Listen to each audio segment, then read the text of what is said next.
El tema de hoy,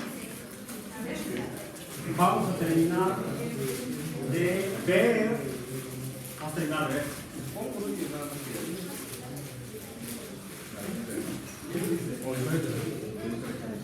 de electromagnetismo. ¿Cuál fue la conclusión de la sesión pasada? La luz es una onda electromagnética. Son ondas electromagnéticas. Muy bien, Mike. No es una onda electromagnética. Buena expresión de tu parte. ¿Es una o son varias? Electromagnetismo. Entonces, primera conclusión: la luz es electromagnetismo. Y eso lo identificamos por lo que hallaron los físicos hace 100 años, que la electricidad, el cociente constante, la constante eléctrica entre la constante magnética es la velocidad de la luz. O sea, se encontró matemáticamente que la luz es electromagnetismo.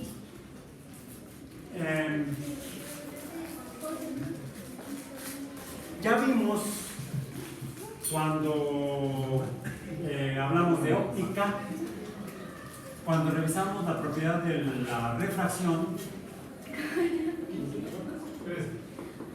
¿La refracción qué es? Refracción de luz. Es la desviación de la luz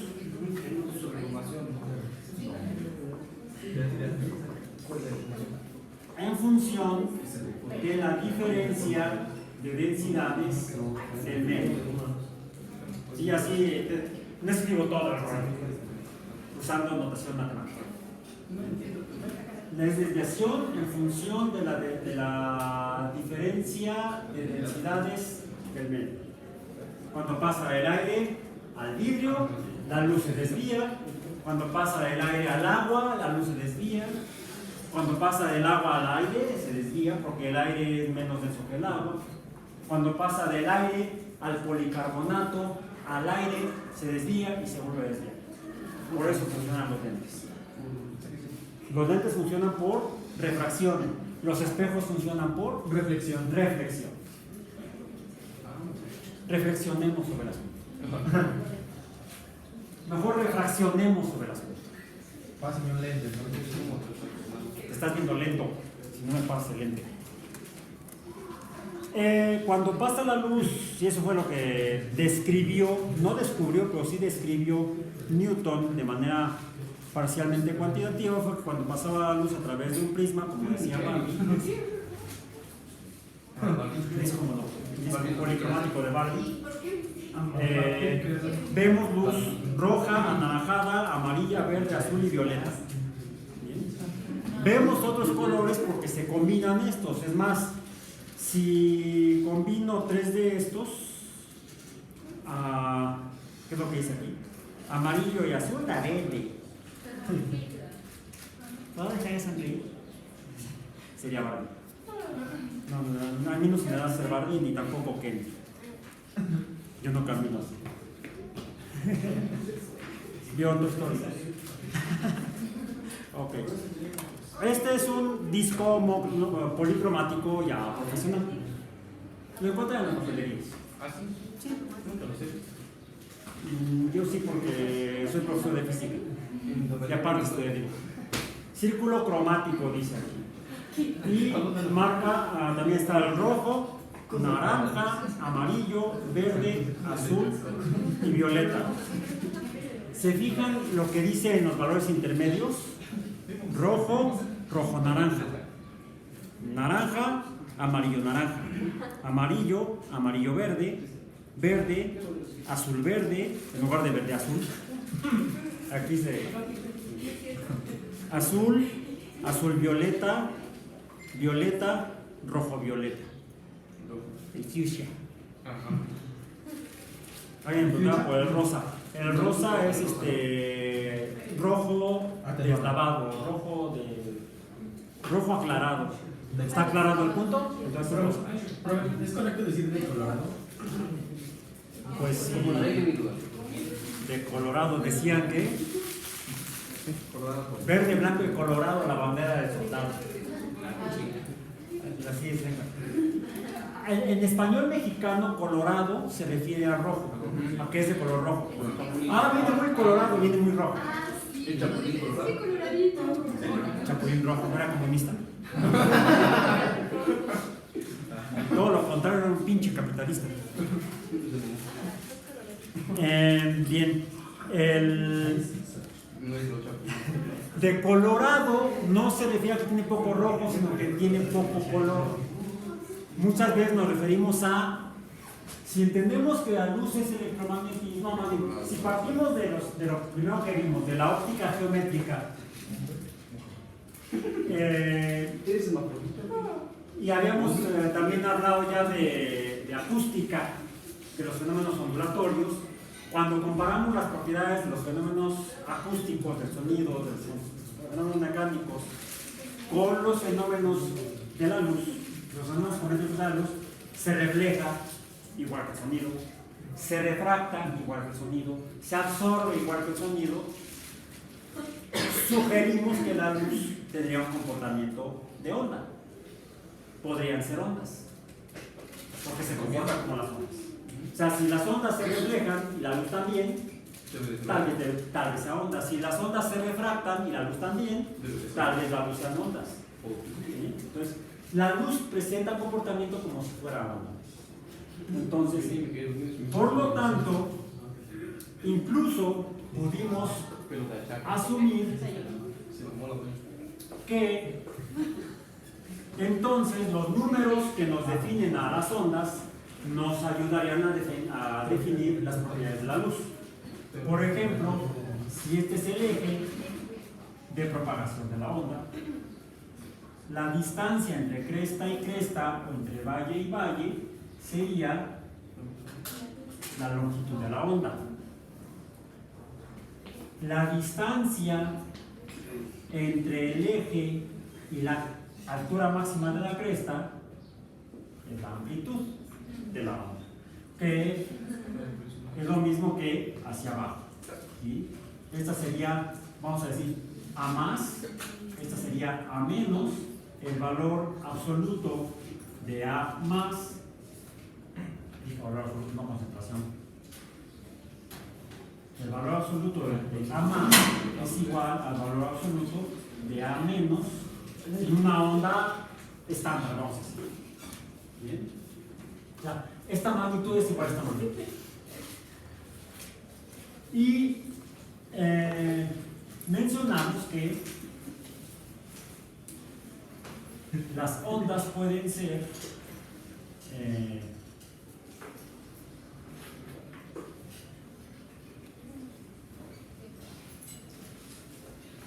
de diferente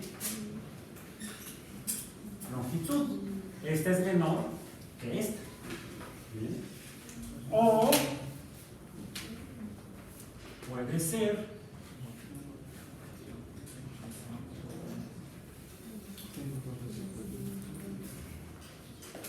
esta es mayor que estas dos. Intencionalmente las tracé con colores diferentes. Esta con rojo, esta con azul, porque ahora sabemos que si la luz son ondas, las ondas de la luz azul son más cortas que las ondas de la luz roja. También es qué tan rápido sube y baja, ¿no? Sube y baja y el viejito la trabaja. Es una onda electromagnética. Un borrego, un elevador. Okay. Lana sube, lana baja, el viejito la trabaja, es la adivinanza de la tradición mexicana. Es lana sube, lana baja, el viejito la trabaja. ¿Qué es? La navaja. La trabaja. Okay. Entonces, la respuesta tonta es un borrego, un elevador. La sube, la navaja. También, cerrando este paréntesis cultural, agua pasa por mi casa, cate de mi corazón. No va a drenar. Sí, el agua cate, también es de drenar. Agua pasa por mi casa. Y ahí tiro las cáscaras del aguacate. Antes las pulverizo si no se tapa drenar. Las hago cachitos. No hay problema porque eso es biodegradable. Esperamos que llegue a una planta de tratamiento de aguas. Ok, bien, entonces, si la luz son ondas, la luz azul y las ondas de luz azul son más cortas, sus longitudes, y aquí sí que sube un poco más rápido, lo que nos da otro número. ¿Cuál es el número? La frecuencia. La frecuencia es el número de veces que sube y que baja por unidad de tiempo. Entre unidad de tiempo. No multiplica, divide. Entonces, el número de veces n entre tiempo es la frecuencia. ¿Sí? Y la frecuencia con que suben y bajan entre unidad de tiempo, la azul respecto a la luz roja, ¿cómo es? Es mayor la frecuencia. No es al revés, me equivoqué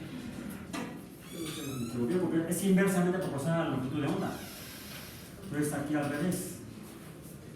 N entre T me da una nu grande y aquí me da una, no dijimos que es no, es ni. Una ni, lo digas, una ni pequeña. Una ni más pequeña. La frecuencia de la luz roja es más pequeña que la frecuencia de la luz azul. Lo tenemos que demostrar experimentalmente y no solamente palabra de Dios. O sea, la ciencia es un principio. Vaya con Dios, José. No, es en película de western, de spaghetti western. Vaya con Dios, José. No, vaya con Dios, José. José, no José. José. O sea, como tejano, pocho medio menso. Ok. ¿Cómo lo hacemos para demostrar que la luz roja tiene menos energía que la luz más hacia el azul o hacia el violeta? ¿Cuáles están hacia el violeta? Del lado opuesto del rojo. He tratado de conseguir un láser azul, pero no he podido, porque son de uso militar.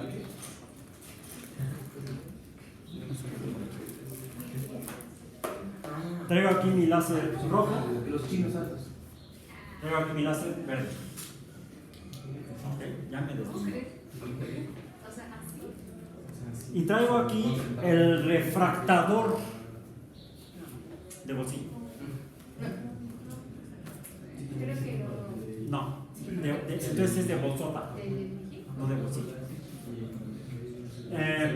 Bien.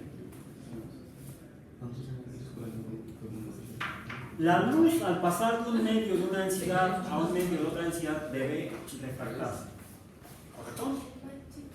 Si eso es cierto, entonces al pasar a través de el lente debe refractarse. ¿Alguien trae una botella con agua? ¿No? Hoy no andamos fit. Hoy se van a decir. Decirles. Sí, bien, se corre hacia la derecha un poco. ¿Sí lo ven? No.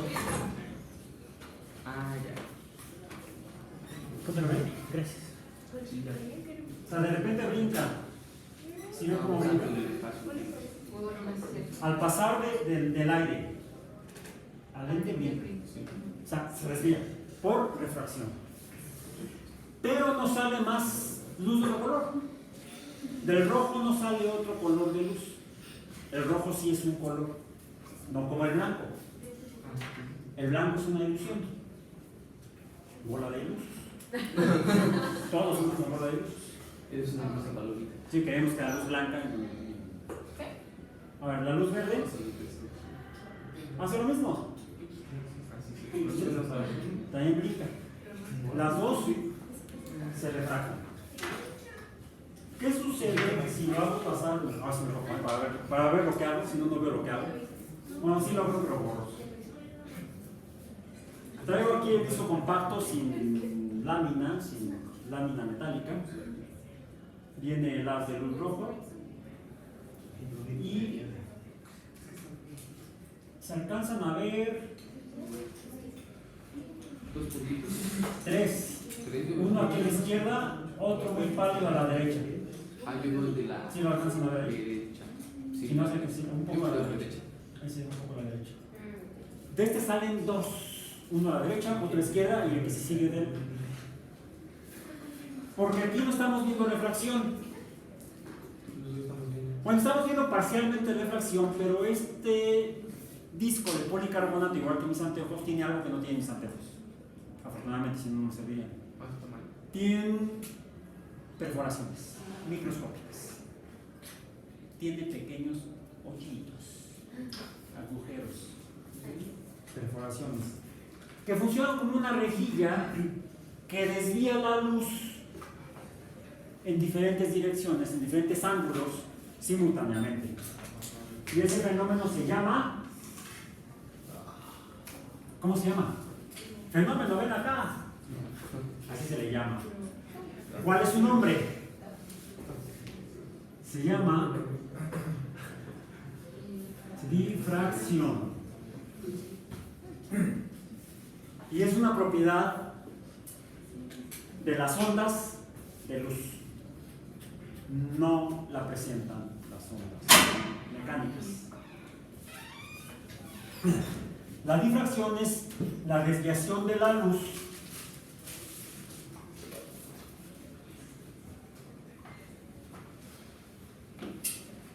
a través de, ¿cómo lo llamaríamos?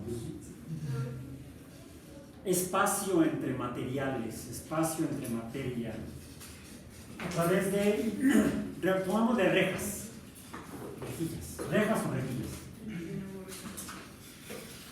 Rejas o rejillas.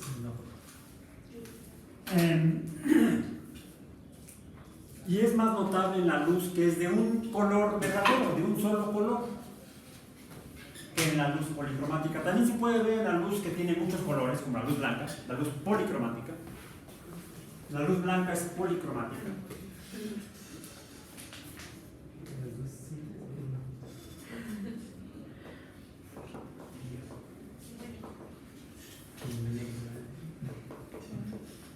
La luz blanca es policromática. La luz roja, no. ¿Cuántos colores tiene la luz roja? Entonces, ¿cómo le llamarían? Así de feo. Ese mono. Mono. A ver, monocromático no es un chango de colores. ¿Qué?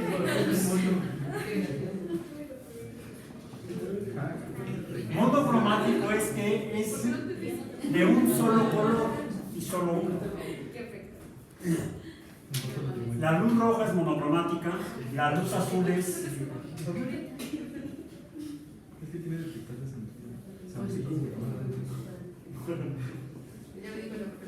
y presentan difracción. La luz monocromática se puede difractar cuando pasa a través de rejas u orificios. Rejas u orificios. Ya vimos que entonces pasó a través de la... ¿Qué pasa si yo lo hago pasar a través de... A ver, hasta un poquito a un lado. No, menos para acá. Hay una reja detrás de mí, ¿no? La banca. Ah, sí, sí. ¿Pasa lo mismo? No. ¿Por qué? Porque pasa completamente por el orificio. Está demasiado grande el espacio entre lo que forma la reja. Entonces, depende del tamaño del espacio de luz, o espacio, así le llaman. Por donde pasa algo se le dice la luz. La luz de un tubo, ¿qué es? pues, el hoyo del tubo. El diámetro interno del tubo es la luz del tubo. ¿Sí? Entonces, dependiendo de la luz del espacio a través del cual pasa la luz electromagnética, se va a desviar o no. Y también depende de qué más dependerá. Vamos a ver, ya lo probé con la luz roja, probemos con la luz verde, que también es monocromática, la luz verde es monocromática. Veamos. Vámonos. ¿Cuántas son? No, son tres. dos. Dos a la derecha y dos a la izquierda. Bueno, ahí están, dos arriba y dos abajo.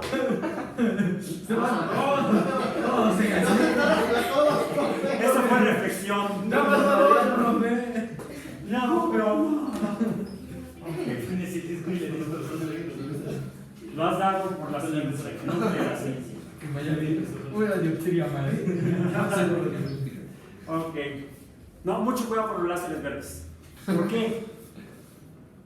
Porque es un mamífero. ¿Y por qué es un mamífero y no bien bonito? No sé físico. ¿No? ¿No eres físico? No. ¿Seguro? ¿Seguro? ¡Sólido! No soy licenciado en física. ¿Eh? Física no es una ciencia, ¿verdad?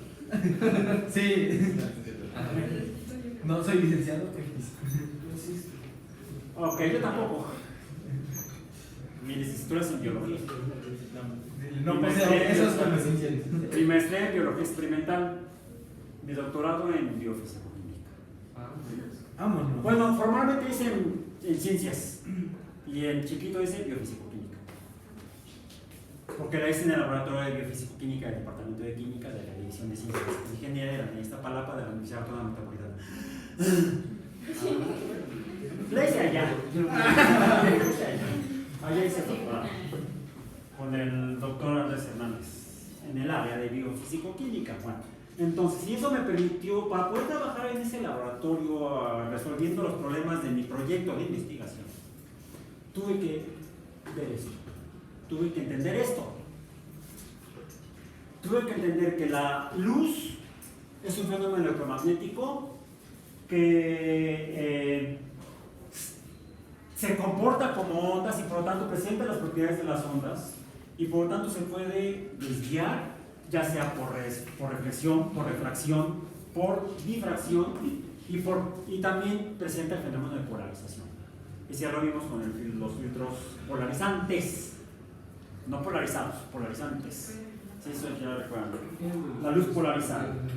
Lo que nos confirma que la luz entonces tiene es un fenómeno de tipo ondulatorio. ¿Sí? Si la onda viene, imaginemos que se mueve así y se topa con una reja vertical, pues va a poder pasar. Si se topa con una reja horizontal, Ya no pasa. ¡pac! Ya no pasa. Hasta ahí llegó. Hasta ahí llego. ¿Sí? Mejor suerte la próxima vez. Bien. Entonces, y la luz puede ser policromática o monocromática. Policromática cuando vienen varios colores de luz juntas. ¿Sería nada más blanco? ¿O hay otros colores? Si vienen el rojo y el amarillo juntos, Un verde. Naranja. Ah, sí, sí, pues nada. dice Barbie que se forma naranja. Te he fallado, Barbie.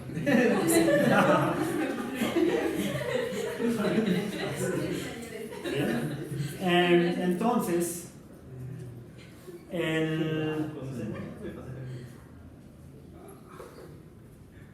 lo que también pienso encontrar es que la luz interactúa con la materia. Por ejemplo, en el fenómeno de difracción. La materia está separada en el espacio, sus componentes, y si la luz puede pasar a través de ellos, pues será transparente. Si la luz no puede pasar a través de ellos, será reflejada. Si la luz interactúa con ellos y se desvía, puede ser por refracción o por difracción. La difracción depende, igual que la refracción, del material correspondiente. En el caso de la refracción de la densidad que dijimos aquí, depende de la diferencia de densidades de los dos medios, del primero y el segundo a través de los cuales se mueve, o tercero, puede ser varios. Puede pasar a través de varios, por ejemplo. Y la difracción depende del espacio dentro de la materia. Ya vimos también, cuando vimos que existen los electrones, los portadores de la electricidad, que esas cosas tienen carga eléctrica negativa. Bueno, algunos investigadores a principios del siglo XX, justo en la transición del siglo XX, del 19 al 20, estaban arrojando pedazos de materia a una lámina, no me voy a poner así, una lámpara maravillosa, no, a una lámina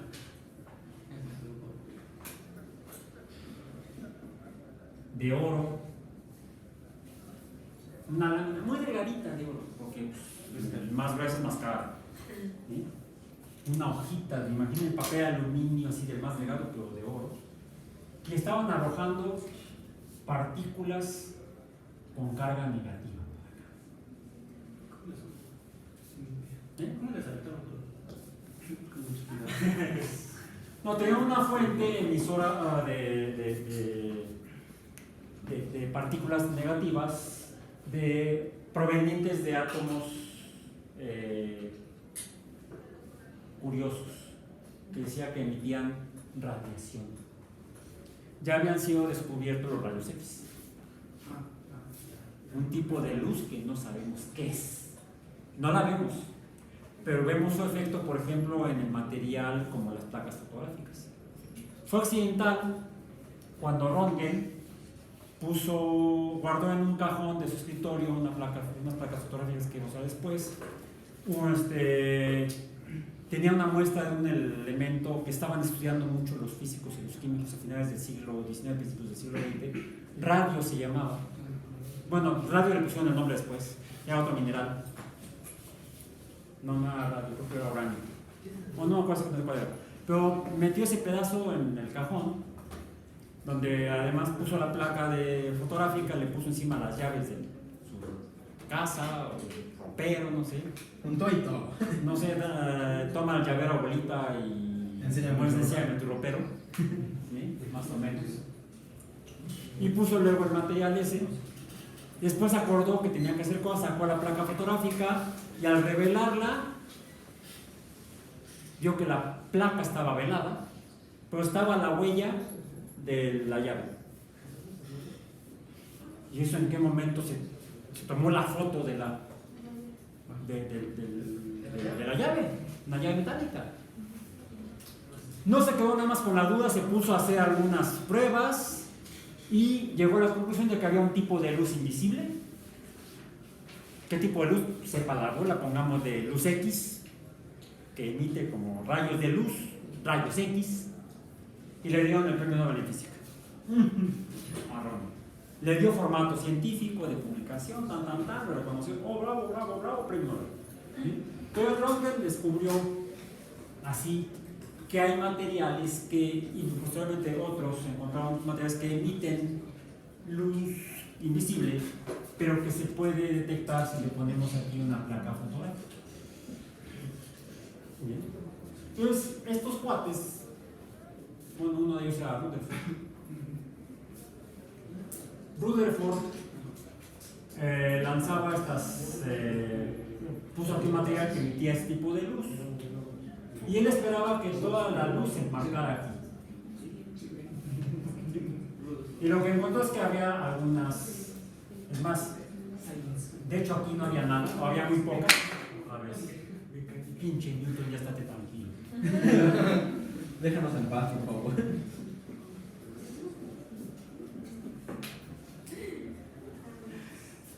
Caen en todos lados menos donde se supone, se desvían para acá, para arriba, derecha, izquierda, arriba, abajo, como si aquí hubiera algo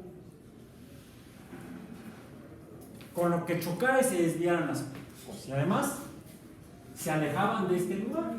Es más, parecía que cuando hicieron los cálculos de la desviación mediante álgebra lineal, transformadas de Fourier,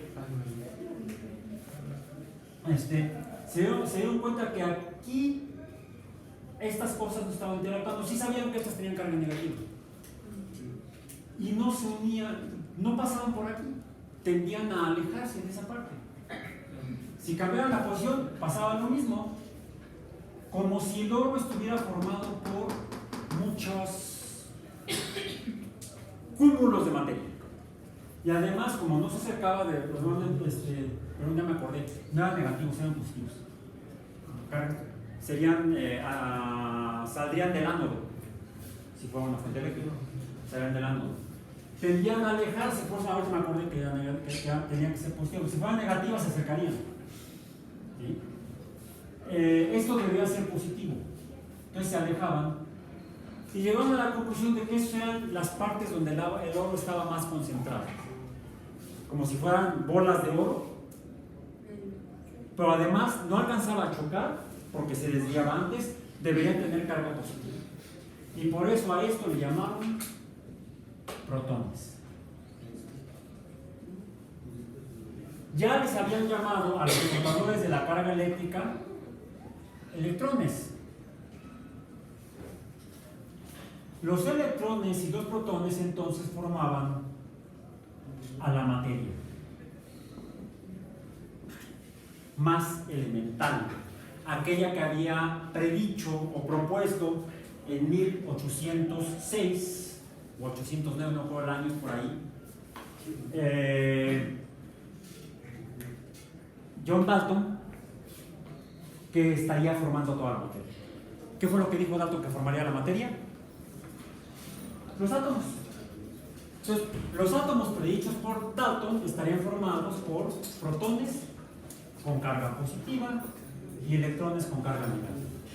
Los electrones habían sido descubiertos en los tubos de rayos catódicos, o sea, un tubo de vidrio al que le vaciaban o le ponían algún gas y ponían un ánodo y un cátodo y salían rayitos de luz del cátodo hacia el ánodo. Por eso es que le llamaban rayos catódicos. Si salían del cátodo, ¿qué carga eléctrica tenían? Negativa. Entonces, los rayos catódicos son los electrones. Los productores de rayos catódicos, de la luz que llaman rayos catódicos, son los electrones. Protones y electrones formarían a la materia. Posteriormente, eso fue Rutherford, posteriormente,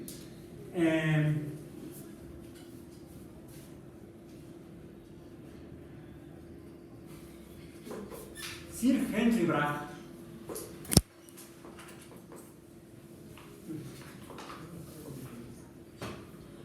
físico británico y su hijo Lawrence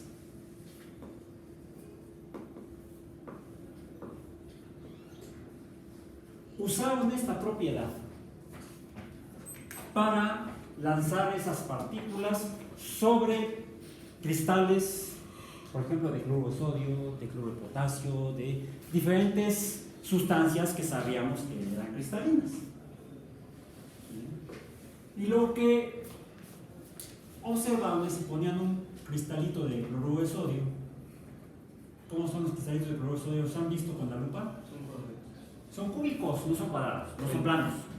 Son tridimensionales, tienen que ser cúbicos. Sí, un cuadrado es una figura, es una forma bidimensional. Un cubo es tridimensional.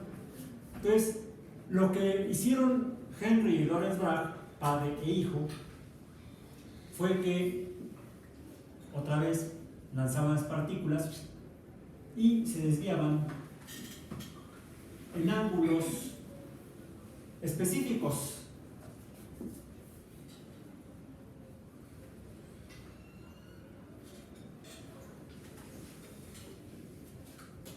Que les permitieron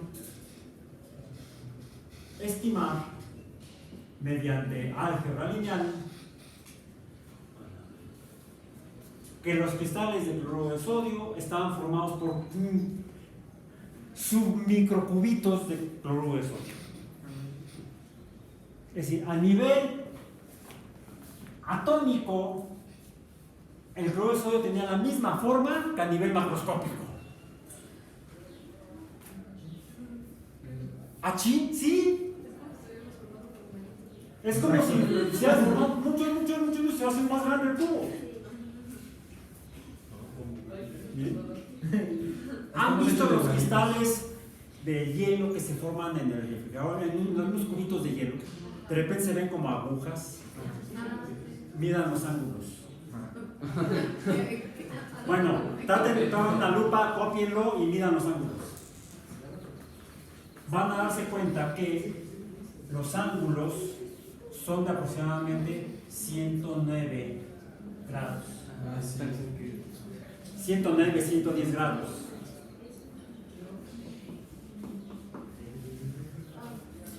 La estructura del agua, que ustedes ven en sus libros,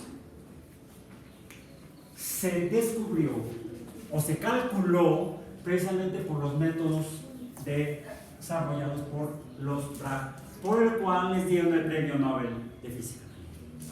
¿Sí? Lo que hicieron fue aprovechar ¿qué fenómeno? Lo que usaron fue, en particular, esto eran rayos X precisamente, luz de rayos X, cuya longitud de onda está en el orden de 10 a la menos 10 metros, metros, no, M minúscula, no en mayúscula, metros. 10 a la menos 10 metros es la longitud de la onda de... ¿Cómo se puede calcular la longitud de una onda de luz? De luz monocromática se calcula midiendo el ángulo de desviación de la luz cuando se difracta. Si medimos, yo sé que de aquí a allá se mueve en línea recta. Mido el ángulo entre el punto central y el primer punto a la derecha y puedo calcular la longitud de onda de esta luz verde.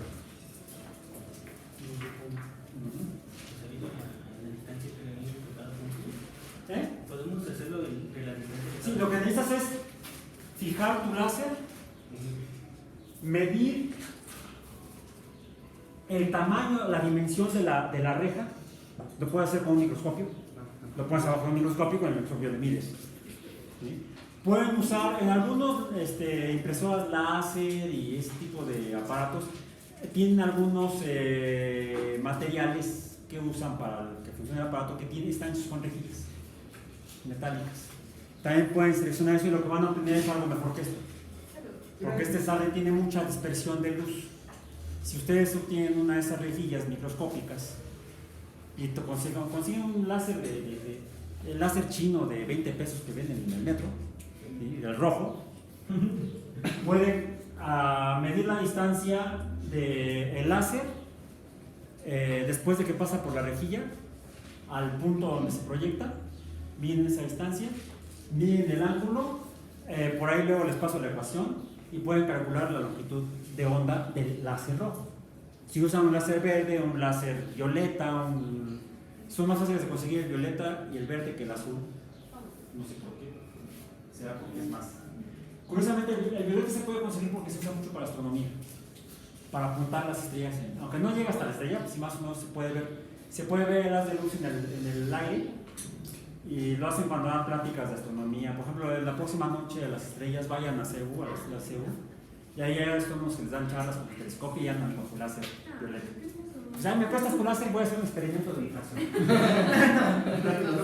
No me tardo ahorita. Entonces, se puede calcular la longitud de onda del láser correspondiente. ¿Por qué? Porque es monocromático y presenta fenómeno de difracción. E interactúa con ese material por las dimensiones del espacio.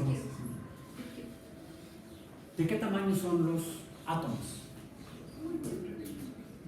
Depende del radio atómico, Un Armstrong. 10 a lo menos 10 metros. Ya la unidad de Armstrong como tal está en desuso. Ya no la usan ni los químicos. Pero está en los libros y yo todavía la uso. ¿Bien? La llego a mencionar de vez en cuando. Está en el orden de Armstrong y decenas de Armstrong, dependiendo de si el átomo es chiquito o es grande. ¿Bien? Agua pasa por mi casa, no digo rayos X pasan por mi rejilla de átomos. por la molécula. Entonces, fue por eso que los Bragg plantearon el uso de la difracción para calcular la estructura de las moléculas, en el mismo momento en el que Albert Einstein estaba proponiendo la existencia de moléculas a partir de su modelo de movimiento cuántico.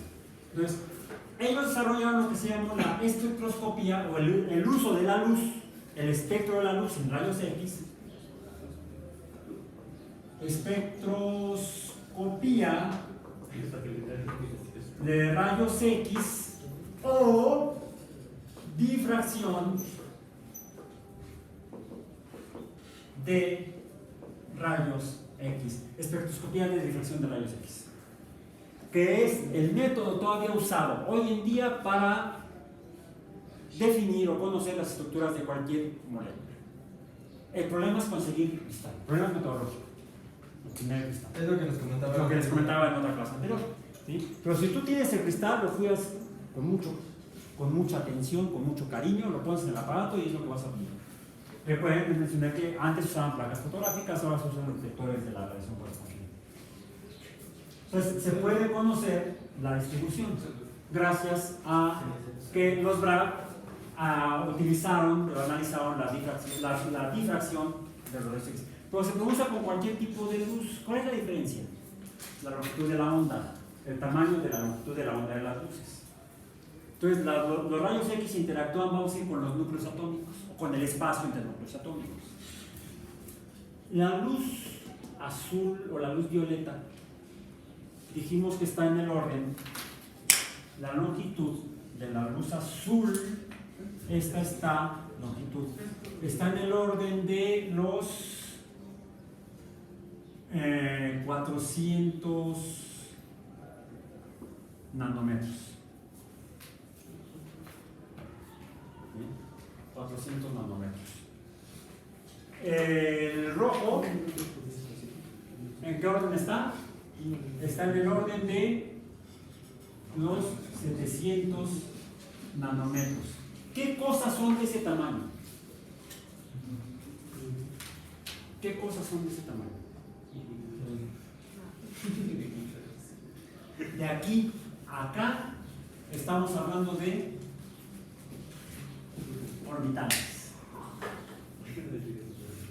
Orbitales atómicos y moleculares, principalmente orbitales moleculares.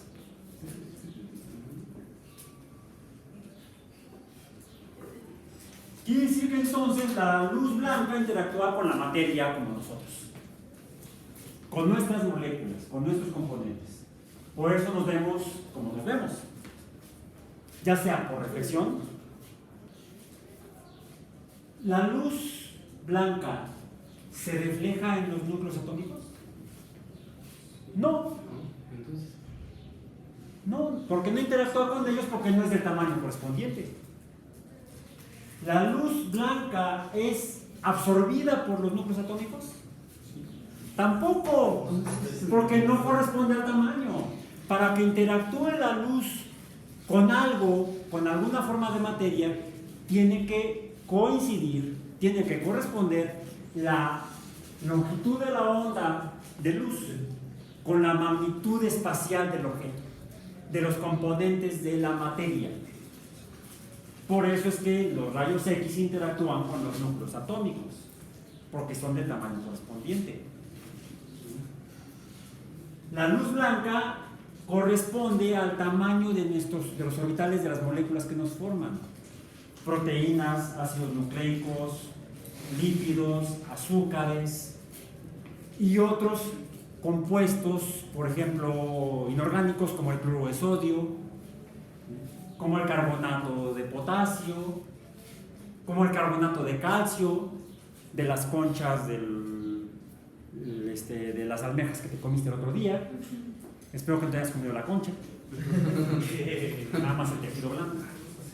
Bien.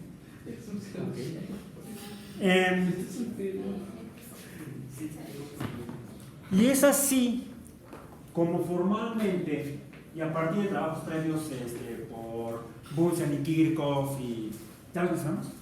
¿Sí? ¿No hablamos de Bunsen y Kirchhoff? Entonces fue en el otro curso.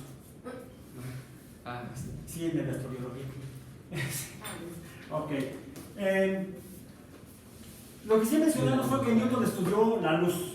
Y él fue el que dijo, la luz blanca no existe, está formada por diferentes colores de luz. ¿Bien? Ahí está la luz blanca. Para que veamos de lo que estamos haciendo. Bien. Entonces, la luz blanca está formada por los colores que dice Barbie. Rojo, naranjado, amarillo, verde, azul y violeta. Bien. Barbie es sabia. Así es, fue discípula de Newton. Pues es lo que. Deberían hacer un tipo Ken, pero Newton. Hay que proponérselo a. No, Mateo ya quebró. Sí, ya se fue. Ah, sí. Sí, ¿Quién? ya. Los Hot Wheels pasaron a mejor vida. Ya todas sus tiendas. Sí. Lo que pasa es que vendieron sus licencias a otros fabricantes. Por eso Barbie sigue saliendo. Ya no sé, no me he fijado quién lo está haciendo. Bien. ¿Y Entonces entonces los Hot Wheels qué va a pasar con ellos? yo creo que también alguien más lo va a seguir haciendo. Al menos, a lo mejor van a ser en China. Mi vida son Ya todos lo hacen en China. Hasta las pandemias las hacen en China. Por eso no nos afecta a nosotros. Hecho en China, todo lo que llega de China para acá nos sirve muy bien. Así que. Nos adaptamos muy bien. Yo extraño los Max Steel. Los viejitos. No, los viejitos eran los Einstein que sean monos de peluche. Bueno, entonces el espectro electromagnético se refiere a las diferentes formas de electromagnetismo que varían según su longitud de onda o frecuencia, la cual es energía. Recuerden, la energía de oscilación, por ejemplo, la energía de la amplitud de la oscilación. ¿Bien? Entonces, ¿de qué depende que la luz haga algo? Mencionamos la clase pasada que decolora las cosas, le quita color. ¿Por qué? Porque es energía. ¿Qué es lo que está transformando cuando decolora algo? ¿El núcleo atómico? ¿O qué? La pista está en la longitud de la onda, en la magnitud de la longitud de la onda. La luz blanca afectará el rojo, afectará el azul, afectará el anaranjado, afectará todos, pero de manera diferente dependiendo de los porcentajes de luz de cada color de esa luz aparentemente blanca. La luz del sol no es exactamente blanca. ¿Han visto el espectro de la luz del sol? Por ahí le puse una imagen en algún lado. Sí, véanla.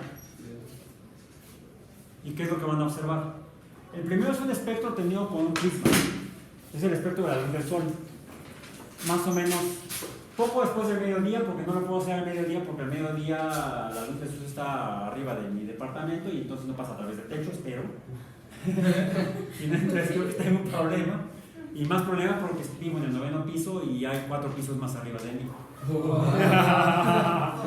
Preocúpense si veo la luz del sol. Ok. Entonces tengo que hacerlo yo cuando la luz entra por la ventana. Y lo que hice fue poner un prisma y proyectar la luz que salía del prisma sobre la pared. Me di cuenta que no podía hacerlo así porque la pared es rugosa, entonces puse una hoja de papel blanco y tomé la fotografía con el celular. Sí, está tratando un poco En el Twitter de Prof. Raúl Alba. Es que tiene dos, pero El Prof. Raúl Alba, no el de Alba Gerraúl. La de Alba Gerraúl es donde me agarro el chongo con la de. sí, es que en las dos cuentas de repente publicáis. No, en la de Prof. Raúl Alba normalmente publico cosas que tienen que ver con las clases. Sí, aquí está. Normalmente no publico cosas. Ok. Ven ahí entonces el espectro de la luz visible del sol. ¿Están proporcionalmente en magnitud, en tamaño, los 6 colores? Del verde y el anaranjado se ve poco. Del verde y el anaranjado se ve poco. Bueno, posteriormente, otro día por ahí que pude, vi que estaba el atardecer, por la ventana se veía el sol sobre el horizonte y estaba rojísimo el cielo. Tomé el prisma y proyecté la luz. ¿Es esta, profe? Esa es la del espectro de la luz completa. ¿La de arribita? La de arriba. Y la del sol. A la otra, luego se las comparto. Déjenme ver si aquí la tengo. Creo que no la he borrado. Creo que no la he borrado. Por si la he borrado, luego se las consigo.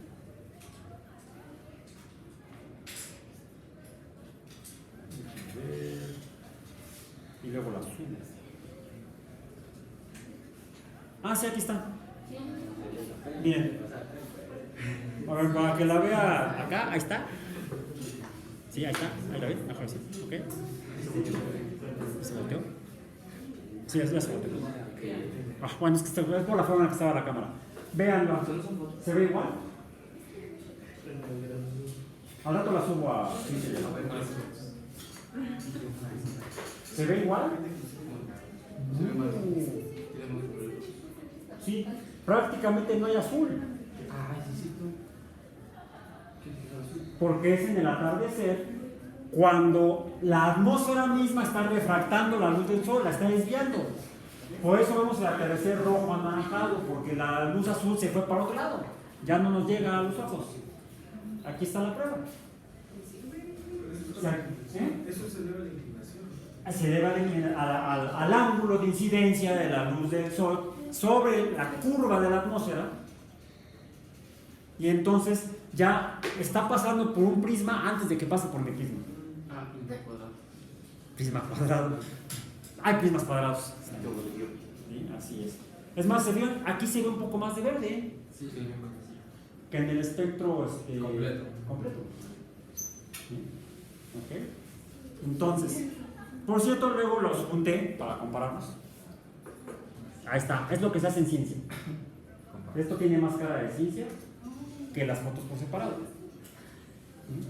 El espectro cuando está el sol muy arriba, el espectro cuando está el sol casi sobre el horizonte. ¿Bien? Bueno, entonces, esto me demuestra que la luz efectiva, la luz blanca está interactuando con los gases de la atmósfera. Y si hago lo que no hizo Newton, pero lo que sí hizo Fraunhofer, que lo que hizo fue poner el prisma frente a su teodolito, no el teodolito, ese es otro cuate. El teodolito es el que usan los topógrafos para medir, para hacer topografía, para medir el suelo. Que es como un pequeño telescopio. ¿Qué logró con ese telescopio? Sacarle más información al espectro. De hecho, lo que vio fue franjas oscuras que atravesaban las diferentes regiones de la luz del sol. Posteriormente, eso fue en lo que ahora es Alemania. Posteriormente, en lo que es el Reino Unido, el siglo XIX, Gustav Kirchhoff y Robert Bunsen, dos físicos y químicos que trabajaban para la industria del carbón del Reino Unido, buscando conocer la pureza o la composición o contaminación del carbón que producían en las minas.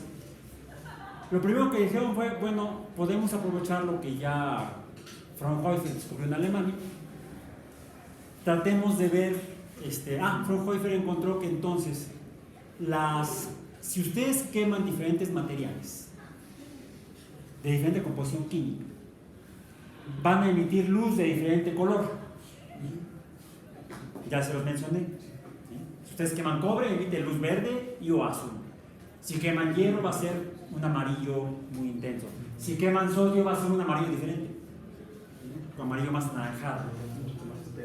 Si queman litio, es un rojo muy intenso. ¿Cuál era el que generaba una luminiscencia rosa? El litio, precisamente.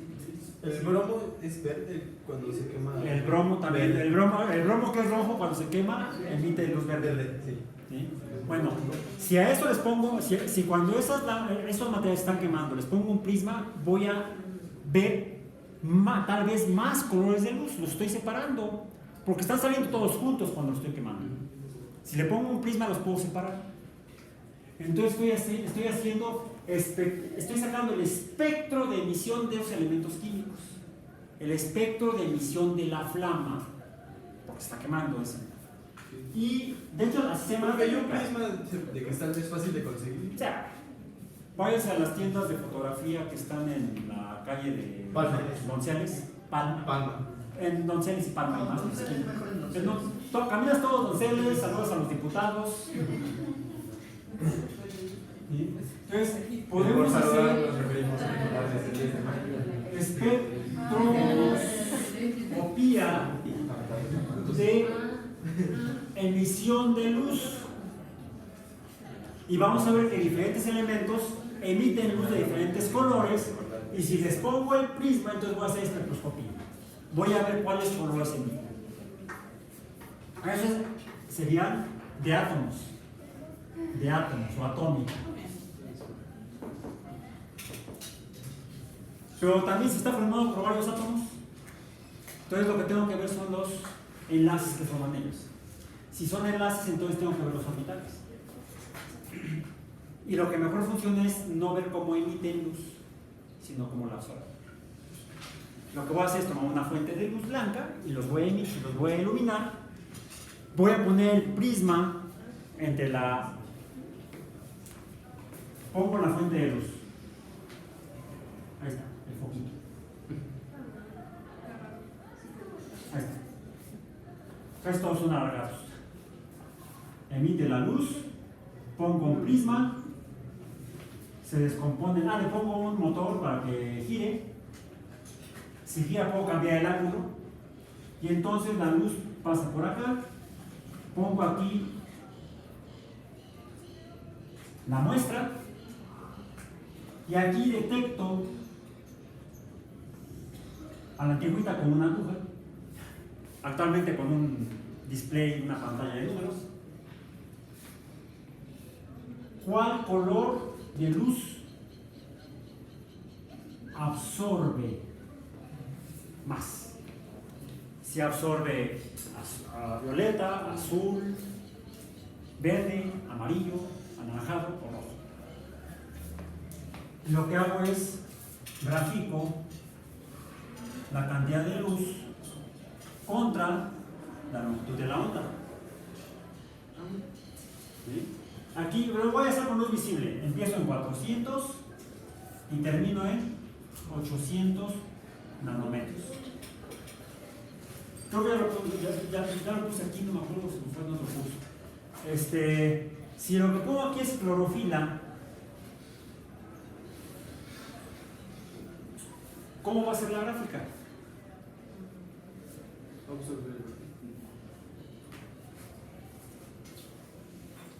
Absorbe en rojo y en azul.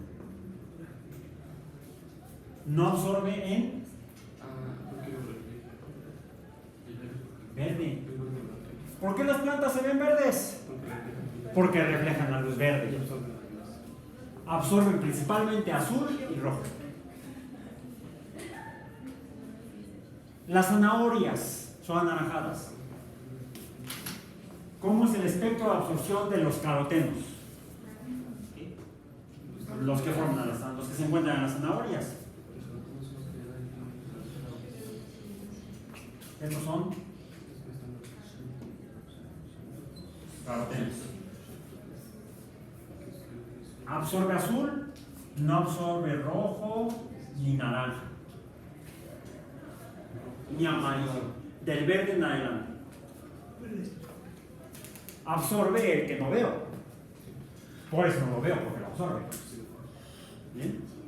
Bueno. Y traigo las pruebas. Estas son otras pruebas. Y esto ya se había mostrado, pero luego se cayó.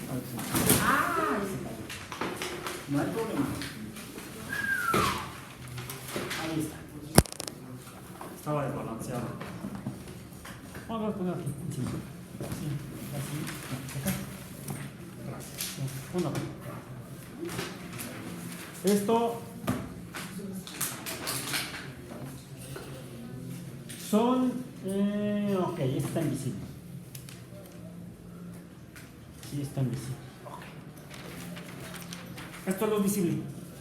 ¿Cómo sé que es luz visible? Están los números abajo escritos a mano. ¿Usted lo dice? Hace como 30 años. Más aquí debe estar la fecha. 7 de julio de 1995. Hace 25 años. En esos años, ¿a qué se dedicaba? A hacer esto. Estaba terminando mi doctorado. Hace 25 años. Sí, porque el mismo año en que me gradué de doctorado, me gradué como papá. La de mi hija. No es visible desde 400 nanómetros hasta 700. O sea, no es todo el visible. ¿Por qué no corrí todo el visible? Porque aquí ya no hay nada de absorbencia. Ahora, es interesante. ¿Esto qué es? Ya. Es cloruro de praseodimio. Cloruro de praseodimio. ¿Qué es eso? El praseodimio es una tierra rara, un lantánido. Buscan la tabla periódica. ¿Dónde está? El lantánido. Lantánidos. Siguen al lantánido. El primer lantánido es el lantánido. Debajo de los lantánidos están los actínidos. Exactamente. Abajo del actínio. ¿Sí? El praseodimio, ya sacaste la tabla. Ok. Lantánido. ¿Cuál es entonces el praseodimio? ¿Qué número atómico tiene? 59. 59. Sí, es más o menos chiquito. Es muy, muy grande.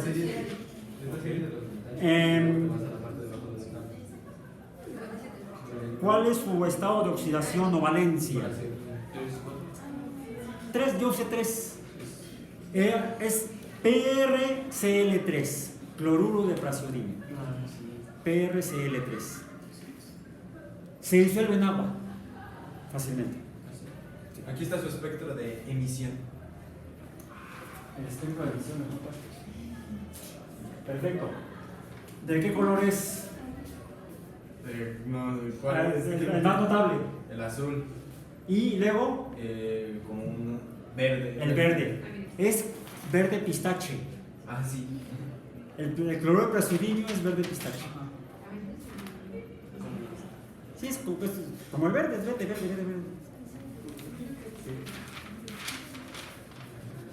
¿Qué pasa en el verde? Absorbe. Absorbe más bien hacia el azul. Y en el rojo, o sea, del amarillo al anaranjado. Por eso ya no sirve. Ahora, decíamos, la amplitud, ¿qué es? Cantidad de materia. Este es, de hecho, lo que estaba intentando hacer era una gráfica, una curva de calibración. Preparaba yo varias soluciones de cloruro de praseodimio a diferentes concentraciones y luego corría el espectro para medir la cantidad de luz absorbida o absorbencia usando la ecuación de Lambert y Beer.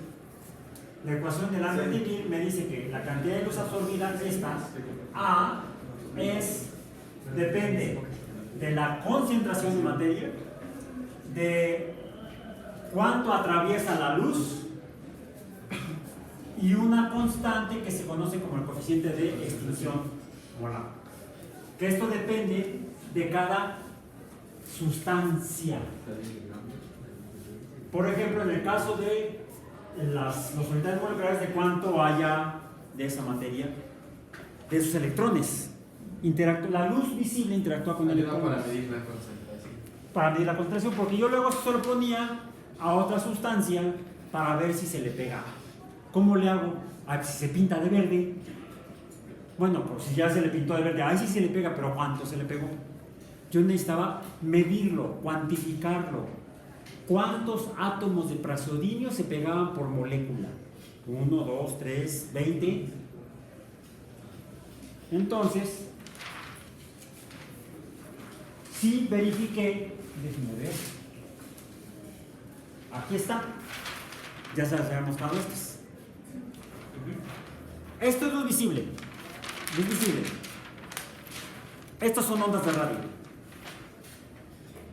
O sea, estoy más allá. ¿Ondas de qué magnitud? No nanómetros, metros. Metros. Tal vez centímetros, entre centímetros y metros. ¿Bien? Y lo que veo es que, además el praseodimio, ¿qué número atómico tiene? ¿Cuánto? 59. 59. Es número non. ¿Cuántos electrones tiene? 59. Pues sí, un electrón por protón. ¿Sí? Pues sí, ¿verdad? Pues sí, ok, bien.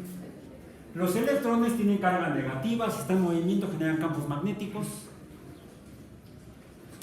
Esto, lo que estoy haciendo es, estoy iluminando la molécula, se llama nigericina, una cosa que se llama nigericina, a la que le eché praseodimio a ver si se le pegaba.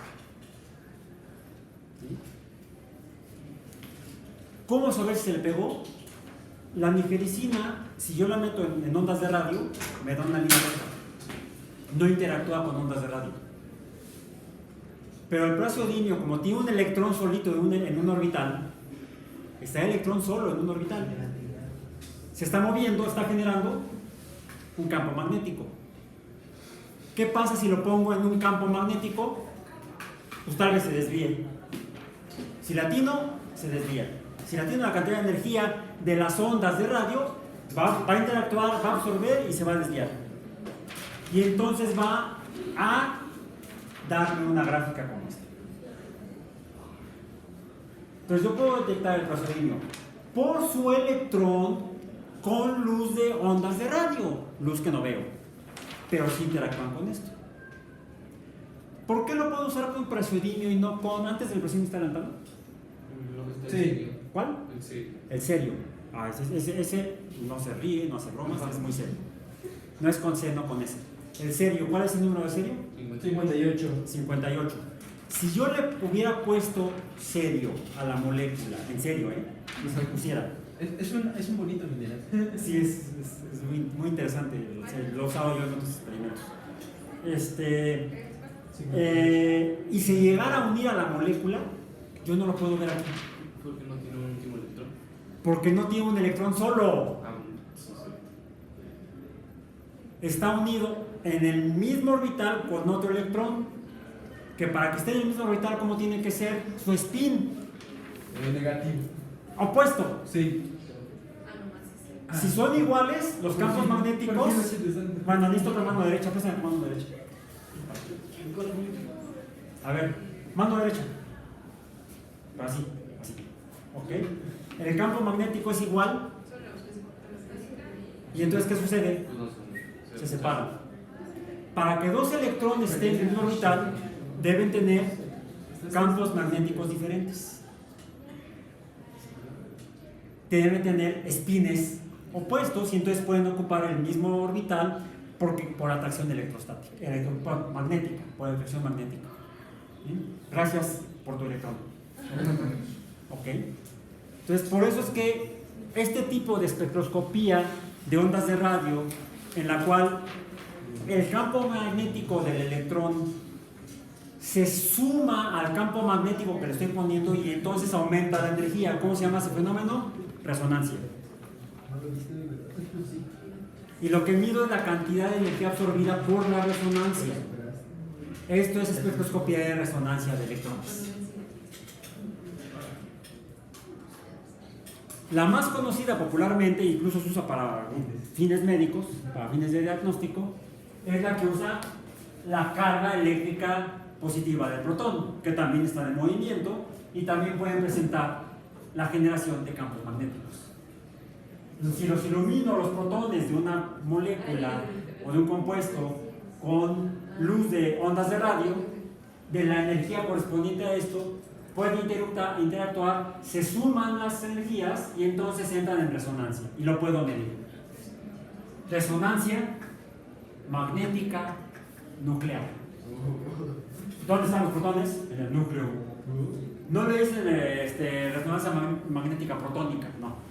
No, yo no, me va a matar. No, menso, vas a de resonancia nuclear. Ah, sí, el médico me mandó una resonancia.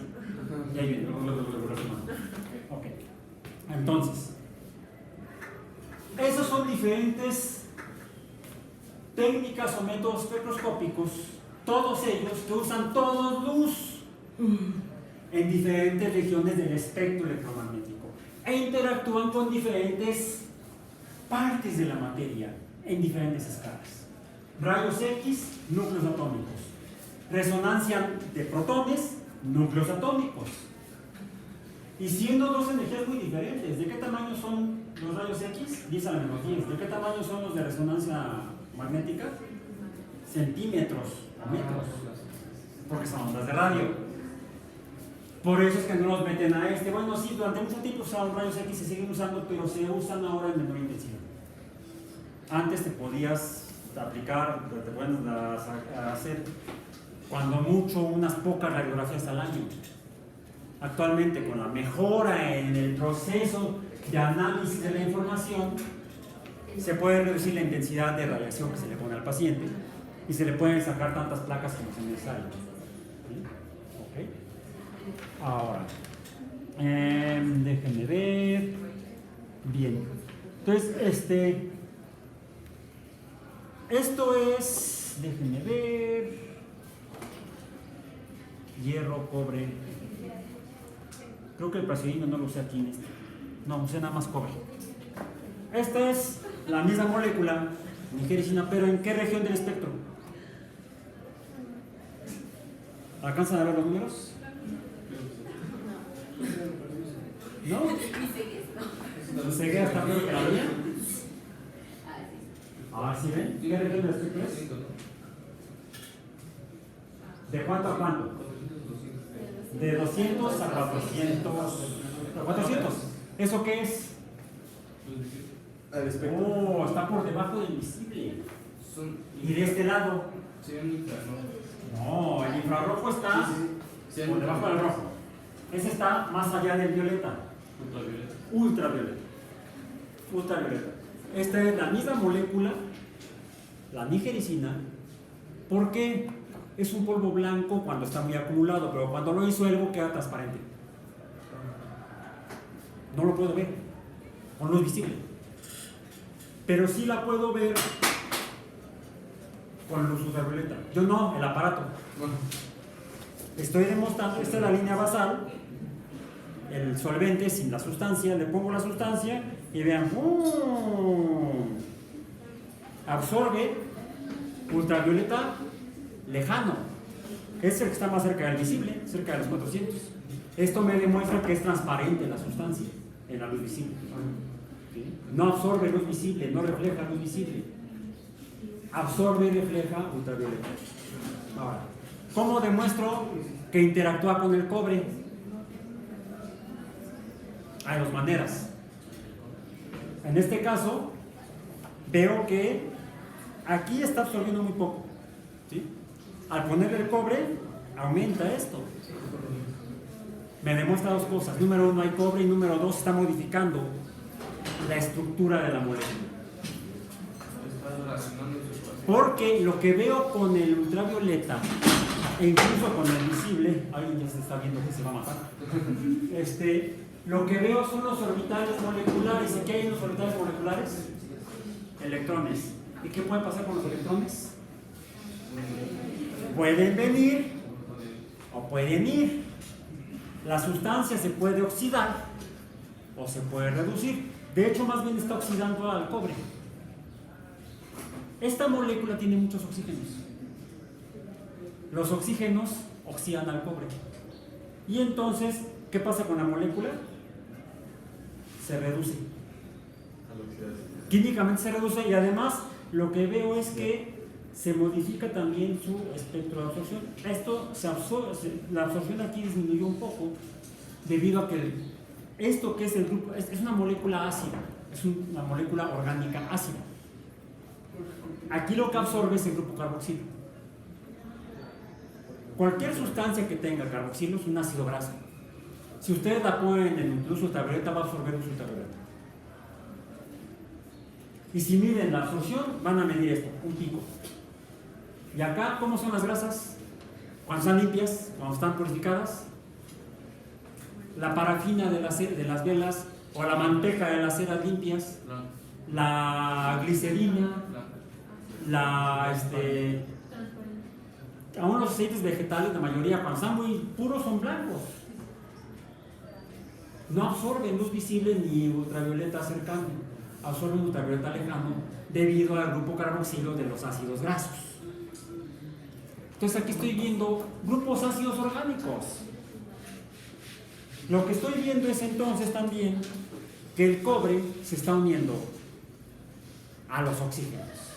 Y los oxígenos están viendo reducidos, el cobre se está viendo oxidado. Es el cloruro cúprico. Esta es la molécula con cobre. ¿Qué le pasó al cobre? Se oxidó. Y la última prueba está en este que ya hemos visto antes, el espectro de resonancia del cobre. Es el espectro de resonancia del cobre, no de la molécula sale en una línea recta. Es el cobre unido a la molécula. ¿Por qué el cobre? ¿Cuál es el número atómico del cobre? 29. ¿Cuál? 29. Entonces, y además ha perdido 2 electrones. No importa. ¿Cuántos electrones quedaron? 27. Queda un electrón solito, el cual estoy viendo aquí. Esto me demuestra que efectivamente esa molécula orgánica sí se une al cobre con 2 tipos de luz. ¿Cómo dice por ahí el refrán? Que la realidad es según el color del cristal con el que se mira. Bueno, aquí lo estoy viendo a través de 2 ventanas. Y es muy cierto. Una ventana de luz ultravioleta y una ventana de luz de ondas de radio, que me están permitiendo ver desde diferentes ventanas al mismo objeto. Y es así como construimos esas bellas imágenes que ustedes ven en sus libros de química, de bioquímica. ¿Cómo es que vieron la molécula que tenía esa estructura? No la vieron. La fuimos construyendo a través de interpretar cómo se modifican los espectros de la luz, los espectros electromagnéticos de la materia. Y ahora sí, con eso terminamos hasta aquí esta parte del curso, porque ahora tenemos que entender cómo funciona. Y eso, como ya les dije en la clase pasada, nos lo describe y no es tan complicado al nivel que lo necesitamos la mecánica cuántica. Las propiedades. De hecho, ahorita ya hablamos de mecánica cuántica. Ya hablamos de parámetros cuánticos. ¿Cuál en particular? No me sé. El spin. El spin es un número cuántico. Entonces, los siguientes cuentos serán los cuánticos. Cuando cuentes cuántos, cuenta cuántos cuentas. No son cuentos, son cuántos. ¿Eso es todo?